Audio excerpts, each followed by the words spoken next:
All right, so for this week's beginner tip, this was something that is kind of an advanced tip, but can be used at any point. You don't have to have a huge amount of gear or anything to use this tip. It's something that immediately from spawn point, you have the ability to use this tip. So I thought I would keep it in the beginner tip because it's something that you don't usually notice, but it can be really a helpful thing in game. On your numpad, so the numpad on the right-hand side of your keyboard, it has different uses than the numbers at the top of your screen. And a lot of the things it has to do with are the in-game voice chat.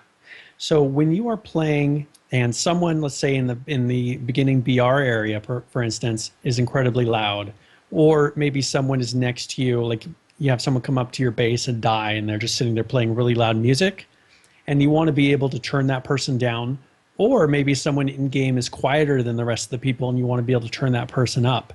You can use the plus and minus keys on your numpad to be able to turn up and down the volume of that player, and it will actually remember that player. It doesn't just go away. So when you come back to that player later, maybe another day, run into the same person, let's say they were really annoying, you don't want to hear what they have to say, it will remember that you like them quiet. Or if it's someone that maybe has a quieter microphone, it will remember that you need to have them louder. So use the plus and minus on your numpad keyboard area to be able to turn people up and down. And then let's say, for instance, you want to mute someone totally.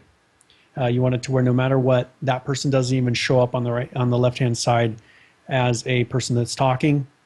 Hit the enter key on that numpad.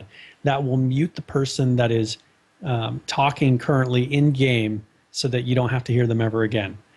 I guess what I could go through in a more advanced tip is how to actually remove those people from that list. So let's say you mute people or adjust people's volume that you don't want to.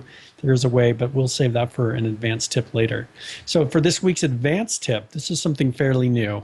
Let's say you're in a squad. We've gone through advanced tips before where you could go through and add people to a squad so that their names appear differently in game, and as well you can see them from farther distances away. Well, now if you press the 1 on your numpad, you're actually able to talk in an in-game voice chat that is only to your squad members. So right now your middle mouse button lets you talk to people that are around you. But if you were to press the number 1 on your numpad, that talks to your squad only. So it's a way that you can have an in-game voice chat. Maybe you're with some people that you don't want to give your team speak to. Let's say you're in we can't really do it in a BR, but let's say you're in a group that you don't want to tell them what your team speak is. Maybe you're not sure whether or not you should trust them yet. You can join up in a quick squad with them and then talk in the in-game voice chat to be able to keep that communication going without having people that aren't in your squad overhearing you. Because that's a big thing you run into is people that when you talk in the in-game voice chat, and everyone can hear you. I don't know whether or not later they're going to make it so that the in-game voice chat actually aggro zombies. Maybe the squad chat won't. We'll see how that comes out. But this is a good way to be able to talk in-game if you don't have TeamSpeak or you're with people who don't have access to voice chat. So that is our beginner and advanced tips of the week.